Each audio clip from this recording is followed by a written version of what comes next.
Olá, irmãos, a paz do Senhor Jesus. Estamos juntos mais um dia para a gravação do nosso vídeo da série O Avivamento que eu Preciso. Convido você a participar conosco assistindo os demais vídeos que já foram feitos. 4 vídeos da série e foram postados aqui. Antes de você dar continuidade a esse assunto, corre lá, assiste e depois você vem para esse vídeo e será muito abençoado. Eu quero orar, agradecer a Deus pela oportunidade de estarmos juntos mais uma vez.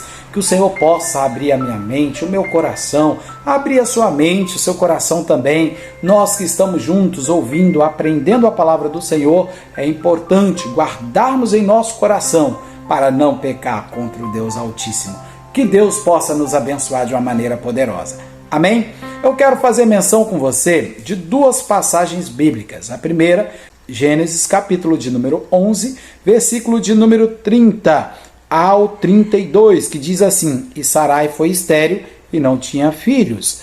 Versículo de número 31, E tomou Terá Abrão, seu filho, e a Ló, filho de Arã, filho de seu filho, e a Sarai, sua nora, mulher de seu filho Abrão, e saiu com eles de Ur dos Caldeus, para ir à terra de Canaã, e vieram até Arã, e habitaram ali, e foram os dias de Terá, 205 anos, e morreu Terá em Arã.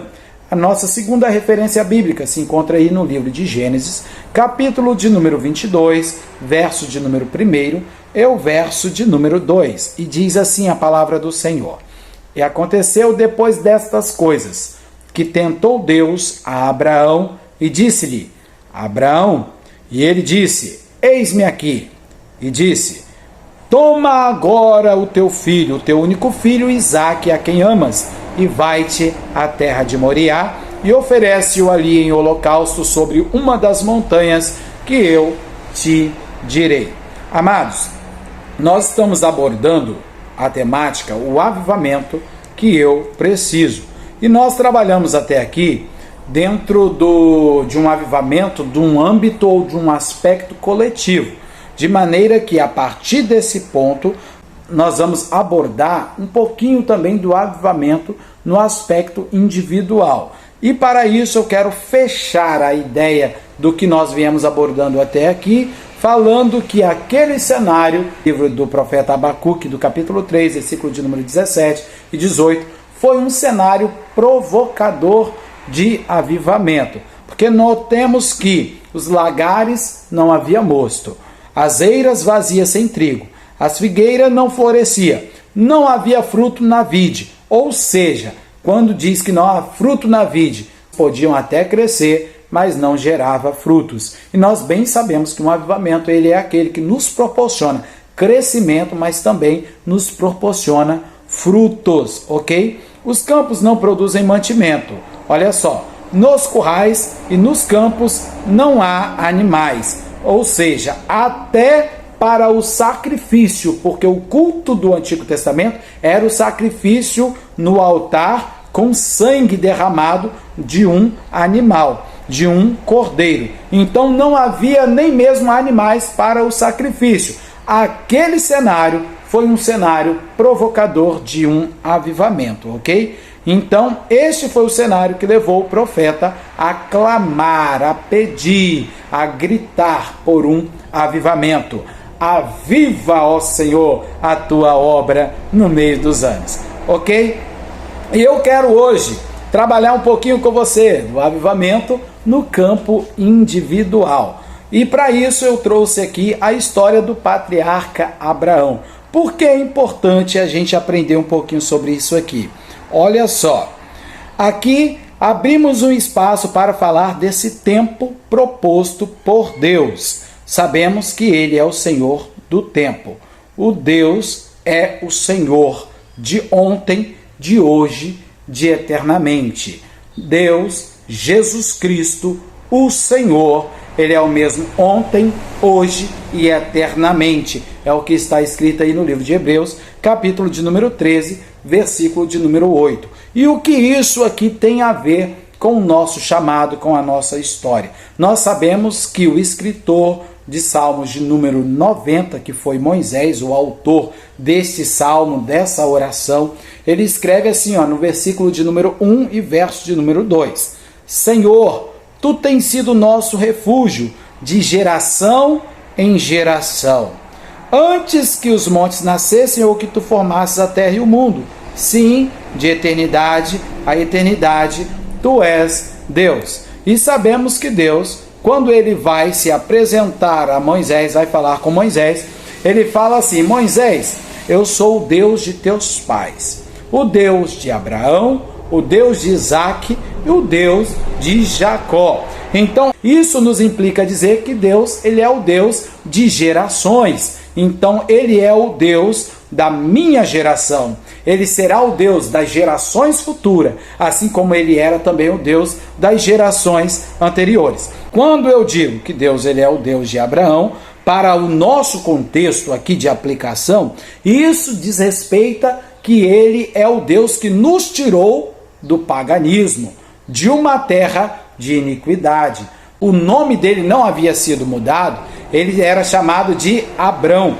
E Abrão cresceu, viveu, casou, ou seja, constituiu família na terra de Ur dos Caldeus. E a terra de Ur dos Caldeus era uma terra de uma importância muito grande para o mundo antigo, porque há relatos arqueológicos de que houve uma grande biblioteca nessa cidade. Automaticamente também havia evidências de um forte comércio ligado à fabricação de ourives, ou seja, de imagens e de esculturas naquele lugar ali, pelo que também era uma cidade, dentro do contexto da época, de um desenvolvimento tecnológico muito grande, porque a agricultura permeava naquela região ali. Já havia até represas abertas, sistema de represas de águas que foram transpostas de um lugar para outro para proporcionar o plantio naquela região.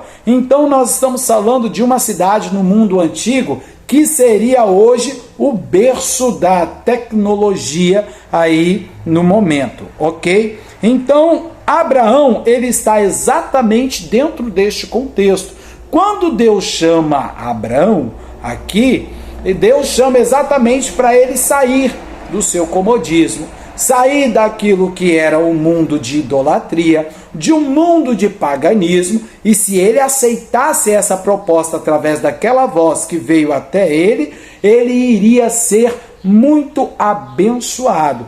E Abraão creu, pelo que o escritor do livro de Hebreus diz que isso lhe foi imputado por justiça. Ele foi chamado de amigo de Deus, porque simplesmente ouviu a voz do Senhor e saiu do seu lugar. Qual era o plano de Deus para Abraão? Está no capítulo de número 12. Olha só, versículo de número 1. Ora, o Senhor disse a Abraão: sai da tua terra e da tua parentela e da terra de teu pai para a terra que eu te mostrarei. Far-te-ei uma grande nação, abençoar-te-ei, engrandecerei teu nome. Tu serás uma bênção. Abençoarei os que te abençoarem, amaldiçoarei os que te amaldiçoarem, e em ti serão benditas todas as famílias da terra. Assim partiu Abrão, como o Senhor lhe tinha dito, e foi Ló com ele, e era Abrão da idade de 75 anos, quando saiu de Harã. Notemos que a caminhada de Abrão se iniciou com seu pai Terá. Eu não sei quais foram os motivos que fizeram Terá parar em Harã. Não sei se foi devido ele ter tido um filho, que o nome também era Harã. E a cidade ali antigamente, muitas cidades elas eram relacionadas ao nome, do indivíduo. Então, notemos que Terá, ele para exatamente na cidade que tinha o nome do seu filho. Ou se ele também foi limitado pela sua idade, pelas suas condições físicas, mas o fato ali é que Terá parou a sua caminhada. E Abraão, como que estava debaixo da obediência de seu pai, ele não ousou dar um passo à frente sem que Deus o chamasse, até que vencesse o período do seu pai sobre ele, como líder daquela caravana. Isso aqui, irmão, há uma aplicação muito grande. Muitas das vezes nós não esperamos o tempo de Deus para a nossa vida, para o nosso ministério. E nós queremos ultrapassar a voz de Deus. E Deus, se tem uma coisa que ele não faz, é quebrar princípios. Deus só chamou Abrão depois que o seu pai Terá já havia falecido. Aí Deus fala com ele assim, ó: sai, você, a sua família, para a terra que eu vou te mostrar. E Deus estava fazendo com Abraão aqui uma aliança. Nós conhecemos que aliança era essa, que nele seria bendita todas as famílias da terra. Aqui está o início de uma fé convicta, não naquilo que é coisa, não naquilo que pode descrever com palavras, não naquilo que pode ser palpável, tocado, mensurado, medido, mas simplesmente no ato de ouvir a voz de Deus e seguir as ordenanças do Senhor. Vemos que Abraão, ele era da linhagem semita, a qual também descende o Senhor Jesus Cristo, que ele, como o pai da fé, nós temos a fé no Deus de Abraão. A igreja está alicerçada, baseada nessa fé, que é a fé de Abraão. Ok? Louvado seja o nome santo do Senhor. Então, para a nossa aplicação aqui da nossa lição, deixa eu continuar a nossa leitura aqui para que a gente possa entender o plano e o projeto de Deus diante dessa apostila que foi escrita. Então, no livro de Êxodo, Moisés conhece o Senhor como, Êxodo capítulo 3, versículo 6. Eu sou o Deus de Abraão, Deus de Isaque e o Deus de Jacó. Isso nos implica dizer que Deus é um Deus de gerações. E toda geração tem o seu passado, o seu presente e futuro. Ok? Então, Abraão representa aqui o nosso passado e de onde Deus nos tirou.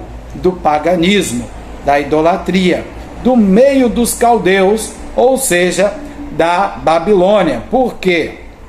Ur dos caldeus veio se tornar futuramente, geograficamente aqui falando, exatamente o Império Babilônico. Se nós formos estudar um pouquinho de geografia bíblica, nós vamos ver que essa terra era exatamente a terra de Babilônia, ok? Agora nós vamos a uma passagem, irmãos, que ela é incrível aqui, porque nós vamos falar um pouquinho de Isaac, em Gênesis capítulo de número 22, versículo de número 1 e 2. Olha só, Abraão representa aqui o nosso passado, de onde Deus nos tirou, do paganismo, da idolatria e do meio dos caldeus. Ok, então olha só, em Isaac vemos o nosso presente, onde Deus se apresenta ao homem pedindo o seu melhor, o seu sacrifício, e se estamos dispostos a se dedicar por inteiro sobre o altar. Nós sabemos que Deus fez uma aliança com Abraão,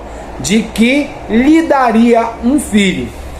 Temos que levar em consideração, irmãos, que as condições físicas de Abraão nunca foi impedimento para ele gerar filhos. Até porque na descendência de Abraão, se nós formos ver, os homens com 100 anos geravam filhos tranquilamente.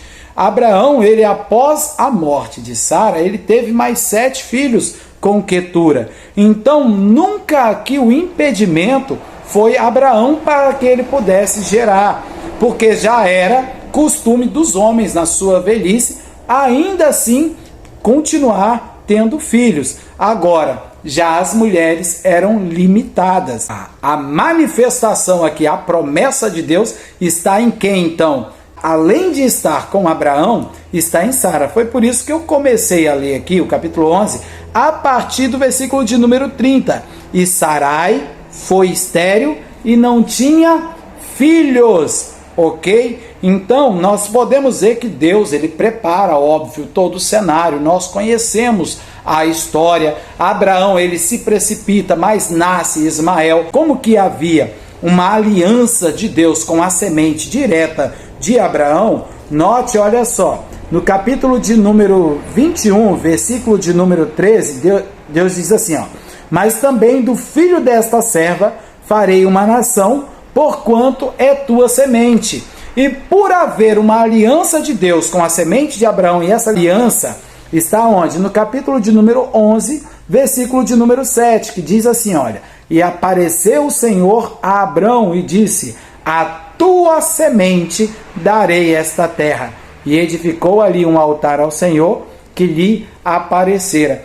Por haver uma aliança com a semente de Abraão, então Ismael fazia parte da promessa de Deus, ok?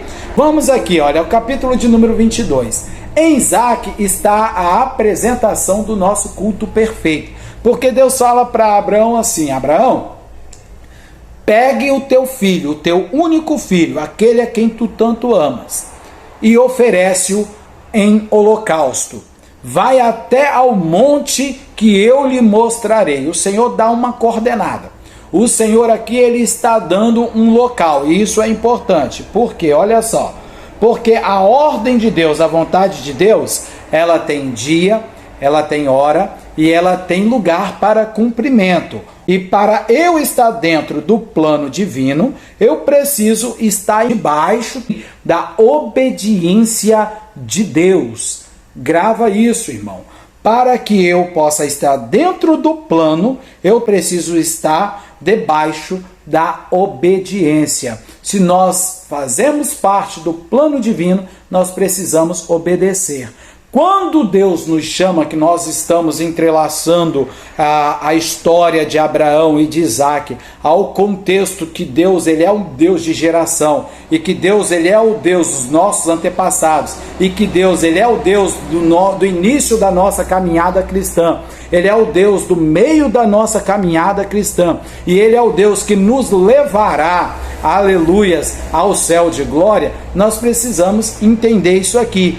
O ato de apresentarmos o Senhor o nosso melhor. O que Deus fala com Abraão é: Abraão, eu quero um culto e você, meu filho, ofereça o seu melhor.